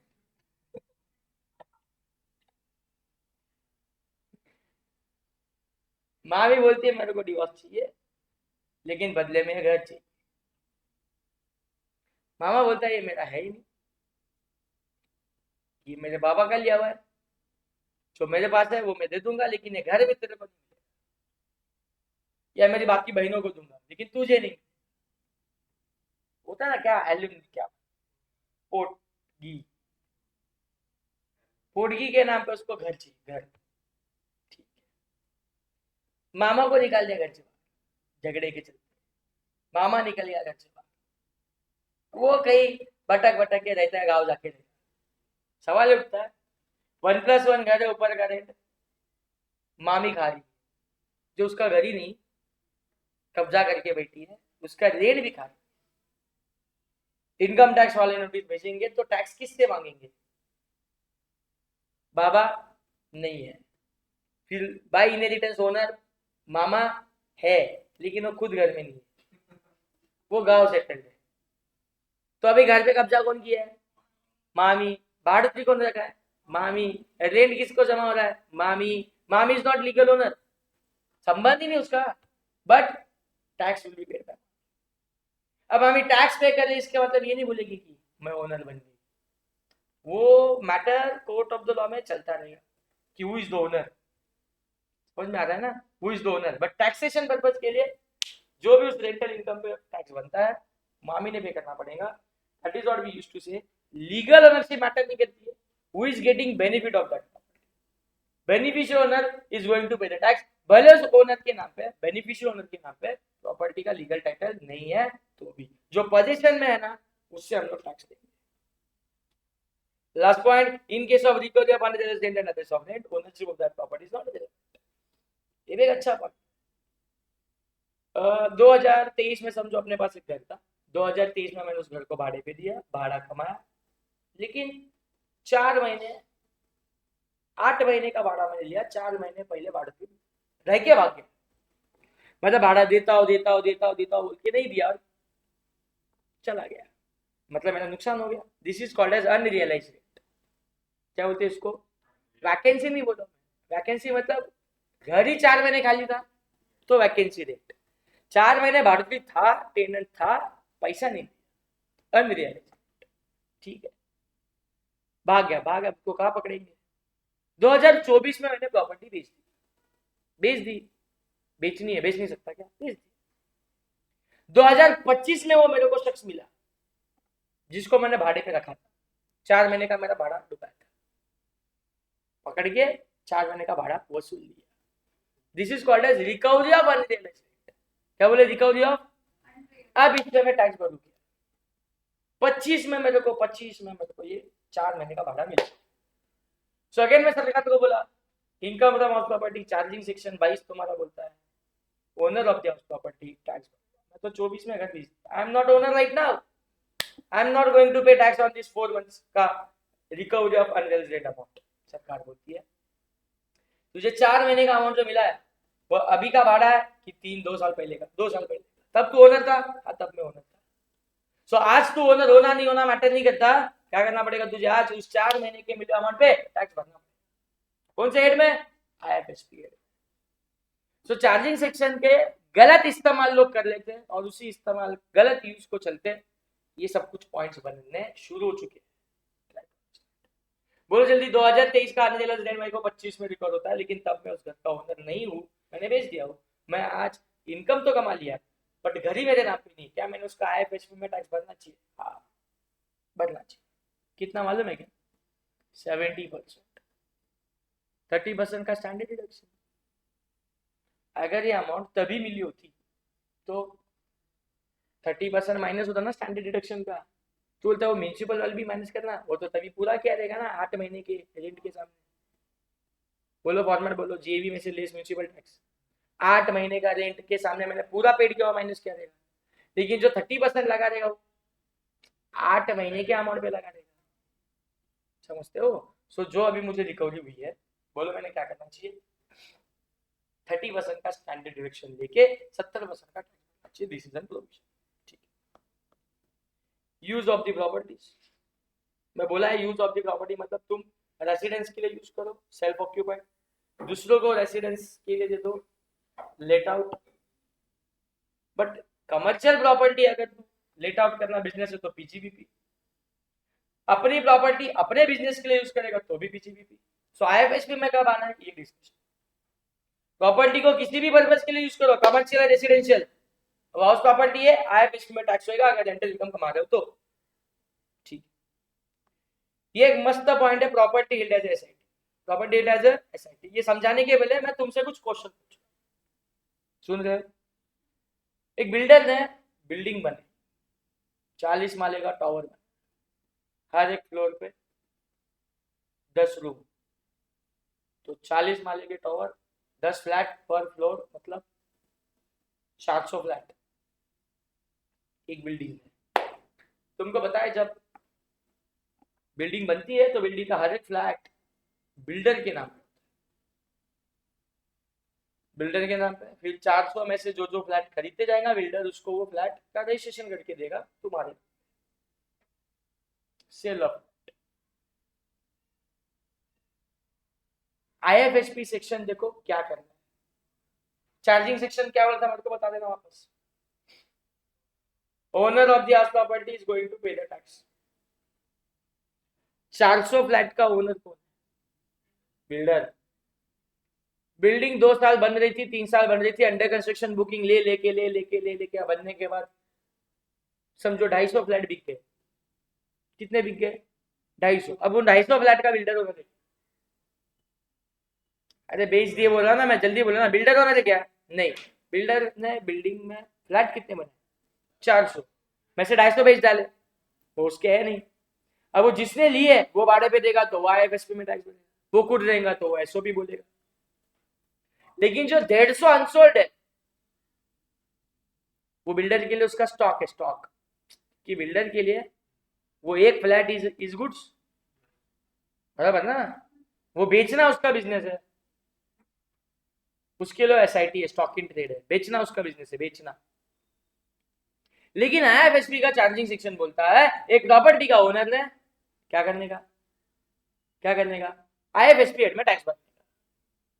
बिल्डर बोलता है 150 जो मैंने अभी अभी बिल्डिंग में नए फ्लैट्स बनाए हैं वो तो मैं खुद रहने नहीं जाता उधर, मेरा अपना बंगला है अलग से।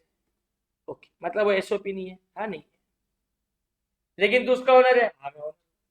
बिल्डर बोलता है हाँ मैं ओनर हूँ, तो रहता है बोला 150 फ्लैट में कैसे रहेगा?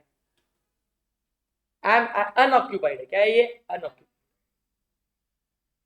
लेट आउट किया, लेट आउट भाड़े पे दिया नहीं, भाड़े पे नहीं दिया है, नहीं दिया है तो भी deem to be let out, ऐसा ऊपर पड़ा है ना।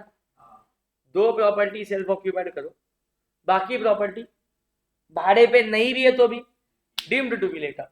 बिल्डर बोलता है 150 फ्लैट जो भाड़े पे नहीं दिए मैंने, इसको deem to be let out बना। वो deem to be let out के केस में इन्होंने गांव निकाला, ईआर। वो एक फ्लैट का समझो एक महीने का 20,000, 25,000 आया तो साल का 3 लाख हो गया। 150 फ्लैट है, 3 लाख इंटू 150, 4.5 करोड़ हो गया। 4.5 करोड़ क्या है मालूम है तुमको? 150 फ्लैट का साल का एक्सपेक्टेड रेट जो बना गांव, deem to be let out के चलते गांव is equal to 4.5 crore, less municipal tax paid nil, नहीं भरा बोलते। नाउ 4.5 करोड़ 30% दे दिया मेरे को, सब करना है, मेहरबानी की मेरे को। 4.5 करोड़ का 30% माइनस किया, समझो कुछ 2.5-3 करोड़ आया, वो 3 करोड़ रुपया बोलता है टैक्स आए। तुम्हें कुछ ठीक लग रहा है? गलत है ना कुछ, बनाया है वो है। अच्छा तुम्हें ऐसा लग रहा है कि बिल्डर की उन 150 घर को आईएफएसपी में नहीं लेना चाहिए, तो कहां जाना चाहिए? तुम्हारी राइट। पीजीबीपी हुआ है, बिजनेस क्या है? क्या है? सेल करना, सेल करना इज द बिजनेस ना। तो सेल करके जो इनकम होगा वो पीजीबीपी में डालेगा। मैं सेल का नहीं बात कर रहा, मैं रेंट पे बात कर, होल्ड करने का बात, वो तो आईएफएसपी में है। बिल्डर का बिजनेस क्या करना होता है? बिल्डिंग बना के भाड़े पे देना कि बेचना? बेचना, तो बेच के जो आएगा वो पीजीबीपी में जाएगा, मैं क्या मानू। बट भाड़े को तुम क्यों पीजीबीपी में डालते हो? क्या बना बना के बिल्डिंग बना बना के भाड़े पे देना बिल्डर का बिजनेस है? नहीं ना, जिसका भाड़े पे देना बिजनेस वो पीजीबीपी में, बिल्डर का बेचना इज द बिजनेस, तो वो पीजीबीपी में सेल अमाउंट जाए, पीएनएल जब बनेगा उसका, सेल कितने में किया, बनाए कितने में। लेकिन जब वो भाड़े पे चढ़ रहा है तो आईएफएसपी में आएगा वो। और तुम्हें क्या लगता है? यस, हाँ है स्टॉक इन ट्रेड, बिल्डर के लिए है स्टॉक इन ट्रेड, क्योंकि वो उसको बेचने हैं। बट अभी बेचने से पहले तो वो फ्लैट्स है। मैंने बोला 4 दीवारें छत, हाउस प्रॉपर्टी। अभी बिल्डर के वो नाम पे है सारे घर, वो हाउस प्रॉपर्टी है, उसके लिए स्टॉक, लेकिन वो घर ही है ना। अब क्या, आईएफएसपी हेड में ही आएगा और टैक्स भी होगा। ये जो अमाउंट निकाली, बिल्डर को टैक्स देना पड़ेगा।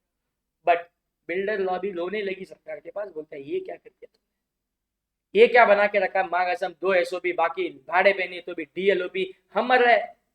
ऐसा एक बिल्डिंग का सीन बताया मैंने, 4.5 करोड़, 4 साइड चल रही है, 20 साइड बना चुका हूँ। जो बिल्डिंग बना चुका उसमें भी सारे फ्लैट अभी भी सोल्ड नहीं होते, समझा ना। अभी भी हो ना बिल्डर के, अभी भी 10 फ्लैट अनसोल्ड है, 2 साल हो गए बिल्डिंग बन के। तो किसके नाम है, बिल्डर के नाम पे। तो उसका क्या, डीएलओपी भरू, टैक्स भरू मैं। सरकार बोलती है हाँ बैठना तो पड़ेगा, क्योंकि तू चार्जिंग सेक्शन 22 में फंस रहा, तेरे नाम पे वो फ्लैट है, you are the owner, you are the legal owner as well. तो अब तक बेचा नहीं ना उस फ्लैट को, तू भाड़े पे दे, तू रेंट खा, और तू उसमें से टैक्स भर, हमें कोई फर्क नहीं पड़ता, एक्चुअल लेट आउट। लेकिन तू भाड़े पे नहीं देता है, हम फिर भी क्या लगाएंगे, डीम्ड लेट आउट, और टैक्स तो लेके ही मानेंगे। बिल्डर लॉ भी बोलता है कुछ तो गलत हो रहा है यार, आपको ऐसा कैसा पॉसिबल है, मैं बिल्डिंग बनाने का, फ्लैट बेचने का, नहीं बिकते यार बनाने के बाद। तो तेरे को एक रात देते हैं, 2 साल में बेच के बता। 2 साल तक डीएलओपी अट्रैक्ट नहीं करेगी। कितने साल तक, 2 साल तक। बिल्डिंग बनने के बाद 2 साल तक तेरे को कोई डीएलओपी नहीं लगाएंगे, लेकिन 2 साल के बाद भी अगर 150 फ्लैट अनसोल्ड है ना, 4.5 करोड़ दिख रहा है डीएलओपी। समझा तुमको मैं क्या होता, 2 साल का रिलैक्सेशन मिला, डीएलओपी लगने से बच गए। बिल्डर क्या करेगा, अभी बिल्डिंग बन गया, उसी इश्यू आ गया, तूफान एडवर्टाइजिंग करेगा, 2 साल के अंदर अपने सारे फ्लैट बेच देगा। बिकी नहीं चाहिए, नहीं बेच पाया, डीएलओपी स्टार्ट। तो समझो 2 सालों में उसने 100 फ्लैट बेच दिए, 50 स्टिल बचे अनसोल्ड है। 2 साल बाद से उन 50 पे क्या लग जाएगा, जल्दी बोलो, डीएलओपी जो मैंने बताया कैलकुलेशन हो जाएगा, एंड उसे 50 लाख के उस प्रॉपर्टीज, 50 क्या 50 प्रॉपर्टीज पे जो भी एक्सपेक्टेड रेट बनता है, उसके अकॉर्डिंगली आईएफएसपी का कैलकुलेशन करना पड़ेगा ही, किसी और हेड में जाने का सोचना भी मत। बिल्डर अपने प्रॉपर्टीज पे आईएफएसपी हेड में ही टैक्स भरता है। तुम्हें ऐसा लग रहा है पीजीबीपी, तो मैं बोलता हूँ पीजीबीपी में भी टैक्स भरता है, लेकिन कौन सा वाला, जो 100 बेचे ना उसमें, वो 100 बेच के जो गेन हुआ ना, वो उसका पीजीबीपी। समझा। तू और मैं अगर एक फ्लैट बेचेंगे ना तो कैपिटल गेन में जाएंगे, तू और मैं अगर एक फ्लैट बेचेंगे तो कैपिटल गेन में जाएंगे, क्योंकि वो अपने लिए असेट था। लेकिन बिल्डर के लिए तुम बोलो ना कब से मेरे को स्टॉक है, स्टॉक है, स्टॉक है, गुड्स है, तो बिल्डर ने फ्लैट बेचा तो वो पीजीबीपी में जाएगा। समझ में आ रहा है, पक्का। प्रॉपर्टी एसआईटी पढ़ लेना। Annual value of the house property will be charge under the IFSP whether it is held for SIT or business also. However, बोलते हैं annual value of the property को बीइंग एसआईटी जिसने हेल्ड किया है, उसे हम उसकी एनुअल वैल्यू को हम नील मानेंगे। कब तक, 2 साल तक। दिख रहा है 2 बॉक्स में। For 2 years from the end of the financial in which CC certificate of completion of construction is the received. Building बनाने के लिए 3 साल लगते, तो तुम बना नहीं लिया तब से 2 साल गिनोगे। अरे फ्लैट जब बन जाएंगे उसके बाद से गिनेंगे। कंप्लीशन सर्टिफिकेट मतलब बोलता था ना, बिल्डिंग का सीसी ऑक्यूपेंसी ओसी आया, मतलब लोग रहने जा सकते, लोग रहने तब जा सकते जब उसका सीसी आएगा, जब वो कंप्लीट हो जाएगा, ऐसा गवर्नमेंट के रिकॉर्ड में बिल्डर जमा करेगा डेटा। सो सीसी रिसीव्ड के डेट के बाद बोलो कितने साल, 2 साल के अंदर तू उसका कुछ भी कर, नहीं तो तेरे को क्या लग जाएगा, डीएलओ। छेप रहा है क्या। अब बिल्डर लोग शान है, 20 माले का बिल्डिंग 18 वाला बना के छोड़ेंगे, 2 माला बाकी है, बिल्डिंग कंप्लीट ही नहीं। कंप्लीशन के बाद 2 साल ना जानबूझ के थोड़ा मोड़ा सटक फटक काम बाकी रखेंगे।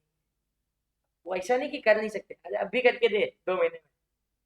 बट उनका अलग एडवांटेज ये समझो, क्योंकि जैसे उसने पूरी बिल्डिंग हैंड ओवर कर दी कंप्लीट करके, क्या हो जाएगा, 2 साल का मीटर चालू, 2 साल का मीटर चालू, जितने जल्दी चालू उतने जल्दी खत्म। फ्लैट बिके नहीं है तो वो कोशिश करेगा कि 6 महीना 8 महीना सीसी को डिले करे, और उन्हीं 6-8 महीने में कस्टमर भी जमा करे। जितने ज्यादा, जैसे उसको पता चला कि चल अब मैं 2 साल में फ्लैट बेच सकता हूँ ना, बाकी बचे हुए आराम से सीसी इशू करेगा, सबको पोजीशन देगा, बाकी बच्चे फ्लैट आराम से बेचते 2 साल। अब उसमें भी मैं क्या बोलता है बिल्डर लोग है, समझो 100 फ्लैट अनसोल्ड, 2 साल का मीटर चालू हो गया, डीएलओ भी तो नहीं लग रहा, नहीं लग रहा, बट एक बिल्डर इनकम कमाने के लिए क्या करेगा, भाड़े पे दे देगा, एजेंट लोग को बताएगा लोकल में 100 फ्लैट है भाड़े पे दे दिए भाड़े पे, अब डीएलओ भी लगेगा, बोलो ना डीएलओ भी लगेगा, नहीं लगेगा, 2 साल तक रिलैक्सेशन है ना, लेकिन हवले तूने एक्चुअल में भाड़े पे दी, तो डीएलओपी का चला भाई, एक्चुअल एलओपी है, वो लेट आउट में जाएगा, तूने का 2 साल का रिलैक्सेशन, 2 साल का रिलैक्सेशन किसको था, बना है अनऑक्यूपाइड, डीम लेट आउट हो रहा था ना, उसको 2 साल का रिलैक्सेशन। बिल्डर सही में भाड़े पे दे रहा है, 2 साल से भाड़ा खा रहा है, इनकम टैक्स को बोल रहा है 2 साल रिलैक्सेशन नो टैक्स, वो एक्चुअल लेट आउट पे नहीं है। जब जबर बिल्डर लॉबी के साथ गलत कब हो रहा था, गलत कब हो रहा था, मैं तुमसे पूछ रहा हूँ कब हो रहा था, जब अनऑक्यूपाइड होके भी डीम्ड लेट आउट बना के टैक्स चलता ना, तो उसी केस में 2 साल का रिलैक्सेशन है। 100 फ्लैट अनसोल्ड है लेकिन 60 फ्लैट उसने भाड़े पे दिए, तो 60 फ्लैट पे तो एलओपी लग जाएगा, 40 जो अनसोल्ड है और अनऑक्यूपाइड है उस पे डीएलओपी लग रहा था, उन 40 के लिए तुम्हारे पास क्या है, रिलैक्सेशन फॉर 2 इयर्स, 2 साल तक उसको बेचने की कोशिश कर, नहीं बिका तो डीएलओपी आफ्टर 2 इयर्स। हाँ, और किसके लिए हो सकता है,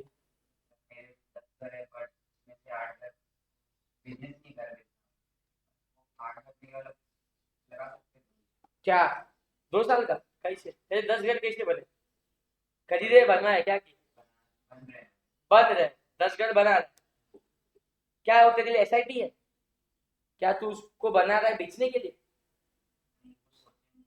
सोचा नहीं तो टैक्स दे, सोच क्लियर रखना चाहिए ना एकदम, तो तुझे पता चलेगा ना कि तू इस प्रोविजन में फंस रहा है। सो मैं बिल्डर बिल्डर क्यों बोल रहा हूँ, क्योंकि बिल्डर के लिए property index as stock in trade होता है, उसको उसने बनाई ही बेचने के लिए, उसका business is not to construct the building and let out the flats, उसका business is to sold out the flats. So तू 10 बना घर, 20 बना, 25 बना गांव की जमीन पे, लेकिन पर्पस क्या बनाने, बेचने वाला है उस हिसाब से बना रहा है, बोलो ये अप्लाई हो जाएगा 2 साल का रिलैक्सेशन के साथ। इधर एग्जांपल भी है, where the assessee is a builder और construction company, the house property will be as SIT and rental income thereof would be assessable under that IMSP only, कोई कंफ्यूजन नहीं चाहिए पीजीबीपी का, पीजीबीपी में बिल्डर टैक्स बनता है क्या, हाँ, कौन सा जो फ्लैट बेचे उसका प्रॉफिट पे, पीजीबीपी सीखना बाकी, बट अनसोल्ड फ्लैट पे वो आईएमएसपी में है। However, where the assessee is engaged in the business of letting out the properties, then उसको पीजीबीपी में जाना पड़ेगा, लेकिन किसी का बिजनेस ही लेट आउट करना है, तो कोई बिल्डर बिल्डिंग बना रहा है, कमर्शियल बिल्डिंग बना रहा है कमर्शियल, और उसको एक भी अंदर का कमर्शियल यूनिट बेचना नहीं है, बोलता है मैं बनाऊंगा, मेरे नाम पे रखूंगा और सिर्फ भाड़े पे चढ़ाऊंगा, क्या बन जाएगा ये, पीजीबीपी, क्योंकि बिल्डर बना ही रहा है, क्या करने से रेंट पे। अब बिल्डर का बिजनेस ही नहीं रेंट पे देना, तुम ट्राई टू अंडरस्टैंड, बिल्डर को पकड़ते हैं, कॉन्ट्रैक्टर को पकड़ते हैं, बिल्डर को पकड़ते हैं, और भाड़े पे देने का बिजनेस कौन करना चाहता है, सो करना चाहता रहेगा कोई real estate trust, real estate investment trust जिसको रीड बोलते हैं, रियल इस्टेट इन्वेस्टमेंट ट्रस्ट, मतलब एक बिल्डिंग बिल्डर बनाता है, लेकिन उसके बाद एक बिल्डिंग को नाम आता है ना, तुमने स्वस्तिक सुना रहेगा डेवलपर, तुमने न्यूयॉर्क सुना रहेगा, ट्रस्ट है, रियल इस्टेट ट्रस्ट है, न्यूयॉर्क बिल्डिंग बना के ले रहा है स्वस्तिक से, समझो, तो स्वस्तिक इज अ बिल्डर, उसने बनाया, बना के बेचा, उसको कौन सा डीएल होगा, मैं बनाया इस ट्रस्ट के लिए, बना के हो गया, मैंने मेरा पैसा ले लिया, मैंने बेच दिया, पीजीबीपी में टैक्स बनेगा। अब वो जो बना के दिया उसको भाड़े पे देना इज नॉट माय रिस्पांसिबिलिटी ना, मैं पूरा बिल्डिंग ही बेच दी ना उस ट्रस्ट को, अब ट्रस्ट क्या करेगी, वो जो उसके नाम पे बिल्डिंग है उसको भाड़े पे देगी एलओपी, नहीं देगी तो भी डीम टू बी एलओपी, लेकिन वो ट्रस्ट ने वो बिल्डिंग बनवा के लिए ताकि वो बिजनेस कर सके, इस बिल्डिंग के एक एक कमर्शियल यूनिट को भाड़े पे देने का बिजनेस है पीजीबीपी, बोलो रेंटल इनकम का टैक्स होगा पीजीबीपी, क्योंकि ये उस पॉइंट में फंस गया ना, एक रियल एस्टेट ट्रस्ट ने अपने नाम पे एक बिल्डिंग बना के ली जो अपने बिजनेस के लिए यूज कर लिए, and what is this business, late out the flats, बोलो जल्दी, ऊपर पड़ा था, अगर मैं अपनी प्रॉपर्टी को अपने बिजनेस के लिए यूज करूंगा तो क्या वो आईएफएसपी में रहेगा, क्या कहा जाएगा, पीजीबी पीजीबी कंपोजिट रेंट का कंसेप्ट है अलग है, आज नहीं एक ही दिन में। गाँव का कैलकुलेशन तुमको बता दिया, एनए भी तुमको मालूम। देखते गाँव कैलकुलेशन आता है क्या। आज का आखिरी discussion, question number 1, Jayashree owns 5 houses in India. All of which are let out. DLO भी लगाओ क्या, सारे लेट आउट है, डीम क्यों कर रहा है, सब लेट आउट है। सब लेट आउट है मतलब सबका क्या निकालना पड़ेगा, गाँव। कंप्यूटेशन फॉर्मेट क्या था लेट आउट का, GAB less municipal tax NAB, तो जीएबी सबसे पहला चाहिए ना, तो जीएबी सिखा compute the GAB of each house. बड़ा सिंपल है, देख देख के बोलो। हाउस 1 को बोलो, पहला था एफएम, फेयर रेंट और म्यूनिसिपल वैल्यू का हायर। फेयर रेंट ढूंढ ले पहला 90, म्यूनिसिपल ढूंढ ले 80, दोनों का हायर 90। इस आयत को कुछ नाम है क्या, बस 90 याद रख। इसको कंपेयर किससे करना है, ऐसा, दोनों का लोअर। अभी एनए लिखा है, एनए मतलब नील नहीं लिखा है, मालूम नहीं लिखा है, नॉट एप्लीकेबल, तो नील वही ले लो 90। अब ना नील नहीं, क्या बोलते, लोअर 90 लेना पड़ेगा, जीरो मत बोल। मालूम नहीं इसका मतलब ये नहीं कि वो जीरो है। सो स्टैंडर्ड रेंट एन है, 90 का हायर के साथ कंपेयर करना, लोअर 90 बोलना, और 90 को क्या बोलते हैं, ईआर।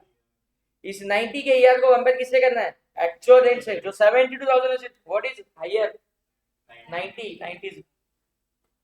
लेकिन एक पॉइंट था ना, क्या ये 72,000 जो एक्चुअल रेंट रिसीव्ड है, is it because of vacancy, question में कोई डेटा नहीं दिया है, 4 महीने के लिए वैकेंट है, ये है वो है, सो इग्नोर वो सच आगे सिखाया हुआ, बेसिक लेवल पे खाली स्टेप्स तुमको मालूम होनी चाहिए गाँव निकालने वाली। सो फर्स्ट का गाँव 90 है, सेकंड का क्या आना चाहिए बोलो, 50/60 हायर 60, 60/75 लोअर 60, 60/72 का हायर 72।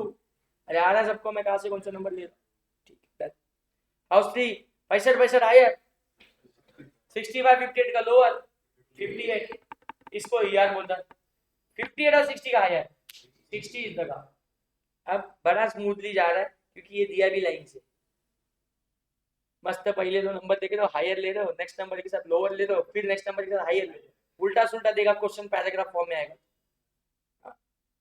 फोर्थ ना, हाँ 24 25 हायर, 25 एनए का लोअर 25 30 का हायर 30, 80 75 हायर 80 और 78 का लोअर, 78 बन गया ईआर, और 72 के साथ कंपेयर करके ईआर ही बन गया। सो पहला 90 72 60 30 बोला था क्या, हाँ, एंड लास्ट वाला 78। अब वैकेंसी वाला शायद क्वेश्चन आ जाए, जीएबी निकल।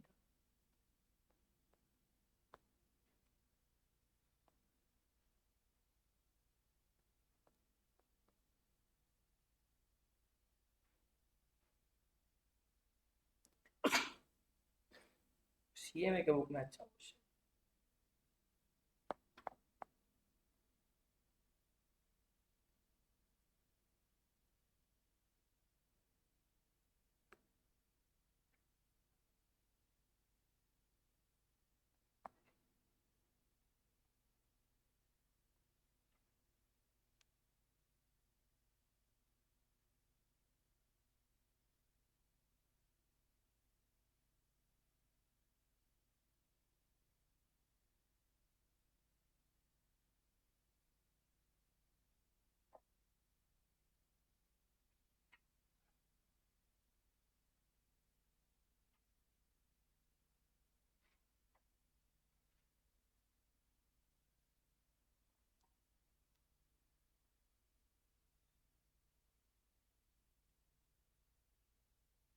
I have HP question on GAB.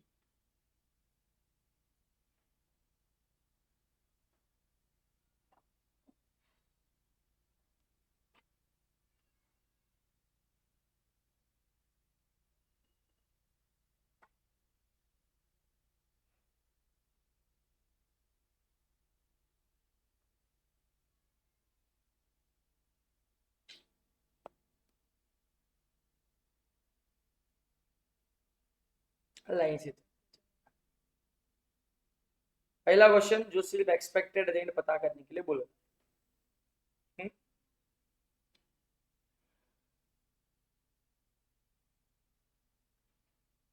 बोल रहा है कि आंसर भी बता, क्वेश्चन है। नेक्स्ट ही पढ़, हाँ नेक्स्ट। कंप्यूट ये भी बोला है बस। Gross municipal value for the Holi, H1 का 120, फेयर लैंड भी दिया 10। बोलो FM का हायर चाहिए। अरे FM का हायर, फेयर लैंड 105 और म्यूनिसिपल वैल्यू 120, हायर 120। इसको compare with standard rent N है तो 120। देन इसको compare with actual rent receivable जो है 100, higher 120 is the GAV for first. आया, आगे आगे केसेस अच्छी बन रही। 130 का म्यूनिसिपल वैल्यू है, 115 का फेयर रेंट है, बोला higher 130। Compare with standard rent lower 100, इसको बोल दिया expected rent. 100 compare with actual rent 110, बोला higher is 110। So GAV is आ रहा है। एक डेटा देख रहे हो क्या? मैं देख रहा हूँ, बस बोल नहीं रहा हूँ। Period of previous year in months is 12 दिख रहा है क्या? 12 महीने के लिए प्रॉपर्टी लेता हूँ क्या? S3 140 और 135 का हायर 140, 135 के साथ लोअर 135, 130 में 135 same, answer is 130। What about S4? 150 155 का हायर, 155 180 का लोअर, 155 और 175 का हायर 175। H6 ले लो, H6 बहुत किलो क्या?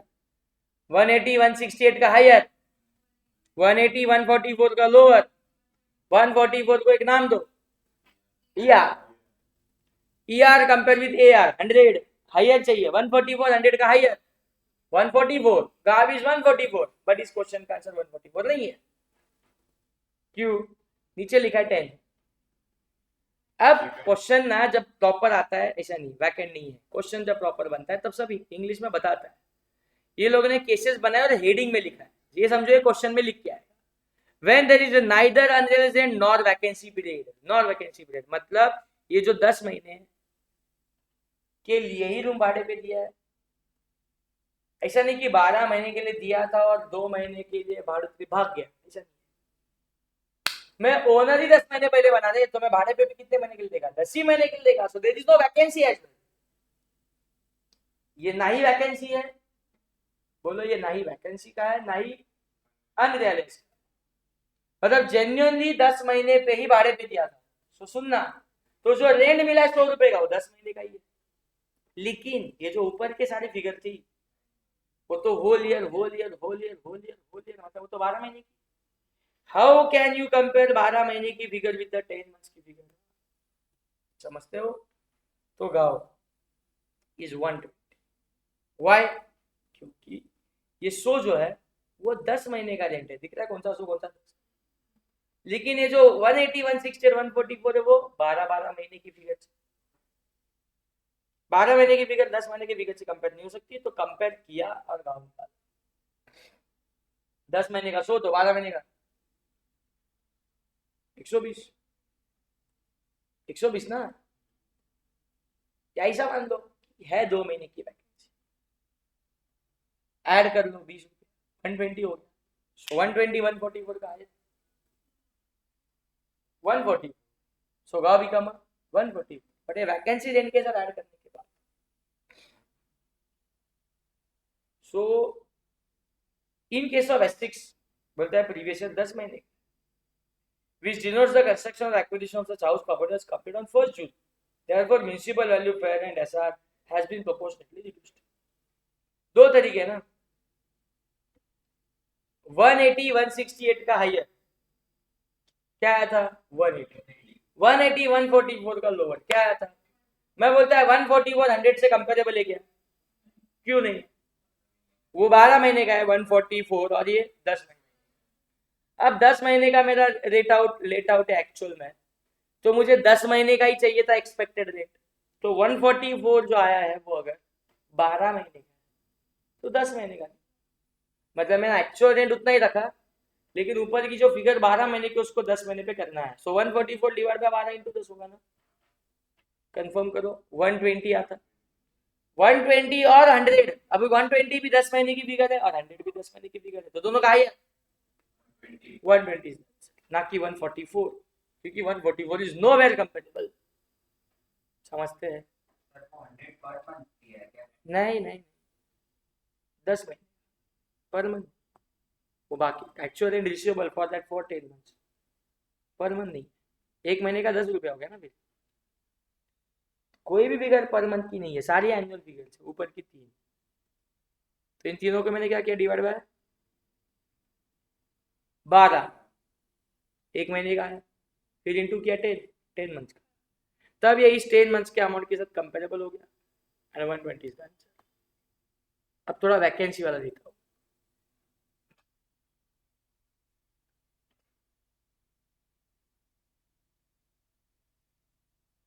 ठीक से पढ़ना।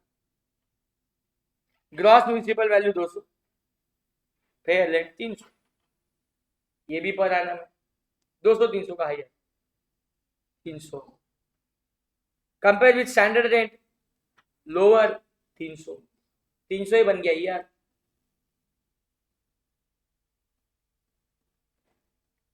तीन सौ compare with actual rent higher 600, नीचे लिखा है प्रॉपर्टी रिमेन्स वैकेंट। मैं क्या बोलता है, वैकेंसी पीरियड को ऐड करने की नौबत तब आती है जब ईआर बढ़ा। इधर तो मेरा एआर ही ज्यादा है ना, सुगाव बना दो ना, उसको खत्म कर दो 600 इसका।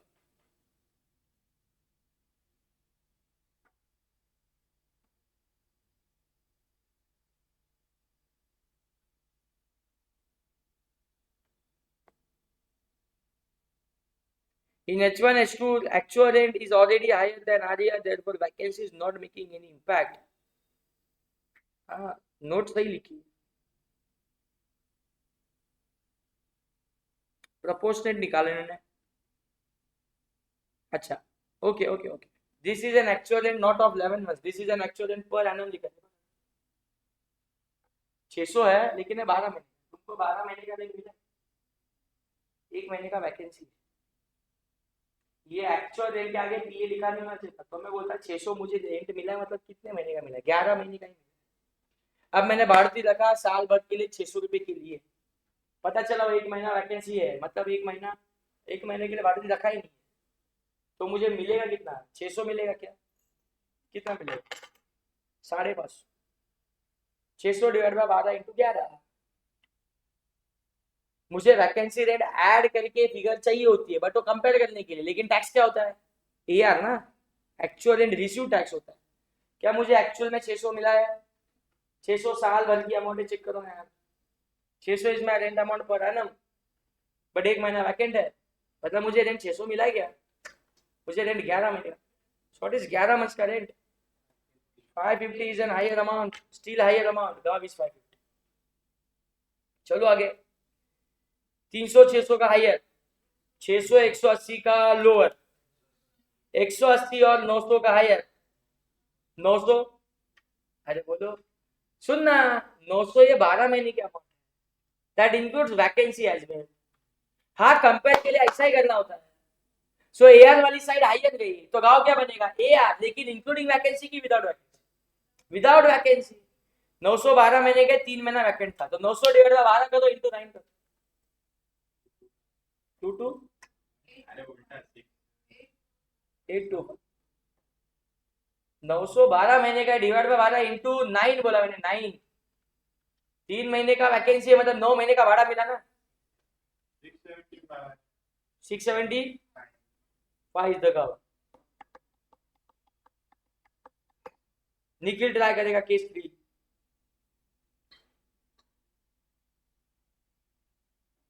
यस निखिल, H3 के लिए गांव चाहिए, तेरी बोल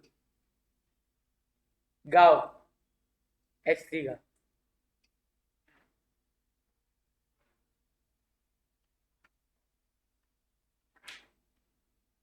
बोल के कर, क्या कर रहा है मेरे को सुना,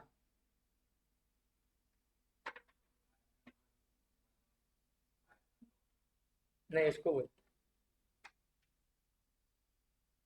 बोल H3 how to find Gao.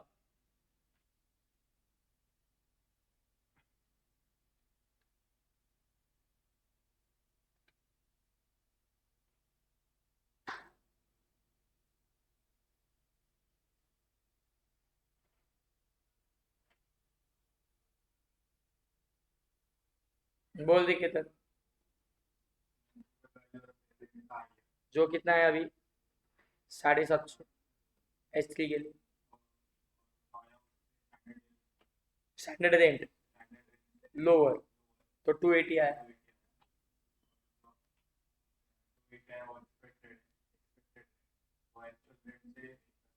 Compare करके हायर 280 300 का हायर 300 मतलब ए आर वाली साइड हायर है तो गाँव ए आर बन जाएगा. बट 300 है 12 महीने का, इसमें से 2 महीना वैकेंट है तो 10 महीने का निकालना पड़ेगा. 300 डिवाइडेड बाई 12 इंटू 10 कितना आता है 250 S3 का गाँव. ये मैं पहले से 250 क्यों नहीं निकालता क्योंकि कंपेयर करते समय मुझे 12 महीने का रेंट को कंपेयर क्योंकि ऊपर की सारी फिगर 12 महीने वैकेंसी रेंट ऐड करके कंपेयर करना है. लेकिन जब टैक्स करना है तो जो भाड़ा मिला ही नहीं उसको टैक्स करूंगा क्या. वैकेंट था ना तो जितना एक्चुअल में भाड़ा मिला है 9 महीना 8 महीना 7 महीने का उतना ही टैक्स दो. बट वो हायर निकालते समय क्या करना होता है पूरे 12 महीने का कंपेरिजन में लेना होता है. H4 ट्राई कर चल.